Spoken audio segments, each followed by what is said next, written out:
ашып, асқазаны қалжырап, жаны қиналған кезде асқазаннан шығатын иіс адамдар үшін бір кейде жағымсыз болғанымен пайғамбар Мұхаммад саллаллаху алейхи уассалам, жаным оның қолында болған Алламен ант етіп айтамын, ол асқазаннан шыққан иіс Алланың алдында мен үшін, Алланың алдында Алла субханала ва тағала айтып жатыр, мен үшін әтірдің иісінен де артығырақ деді да.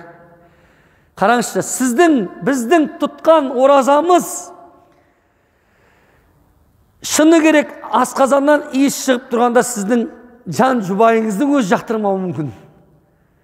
Жақсы көрген балаңыздың өзі сізді ол иісті иіскегісі келмеуі мүмкін да.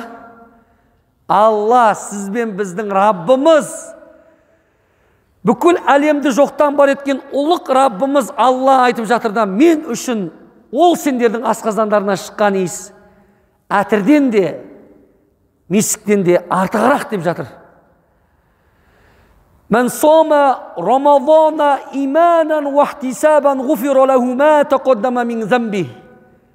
Кімде-кім осы Рамазан айында оразаны иманмен, ықыласпен, ынтамен, жігермен тұтып, түндерін құлшылықпен өткізген әрбір момын мұсылман үшін гуфира лаху ма тақаддама мин замби.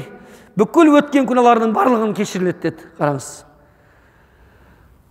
Ауалуху рахма, әуелгі оңгүндік рахмет, мейірім оңгүндігі, ортаңғы оңгүндік мағфират, кешірім оңгүндігі, құрметті жамағат.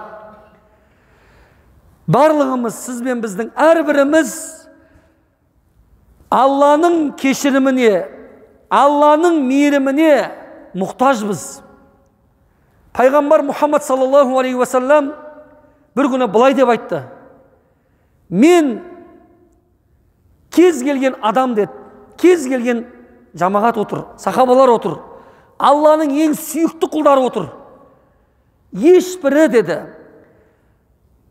өзінің істеп жатқан амалдарыменен жәннатқа кіре алмайды. Жәннатқа кіре алмайды егер Алланың мейірімі болмаса деді. Сонда естіп отқан сахабалар: я Расул Алла, Алланың елшісі, сіз де ма? Сіз де сонда Алланың мейірімі болмаса жәннатқа кіре алмайсыз ба дегенде, амалдарыңызбен? Иә, мен де дегенде.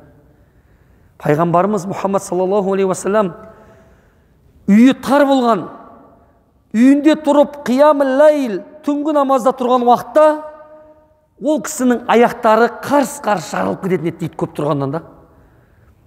Я Алланың елшісі, Айша анамыз, сіздің әуелгі ақырғы күнәларыңыз кешірілген, жәннатқа ең бірінші болып кіретін, күнәлары кешірілген, күнәсіз пәк пенде емессіз ба?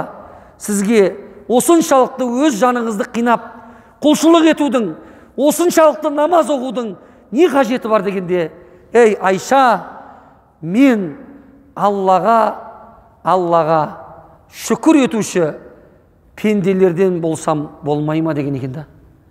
Аллаға шүкір етуші, Алланың мына біздің жасап жатқан амалдарымыз Алланың мейірімінен, Алланың рахметінен, Алланың ұлылығынан үміт ету екен, құрметті жамағат.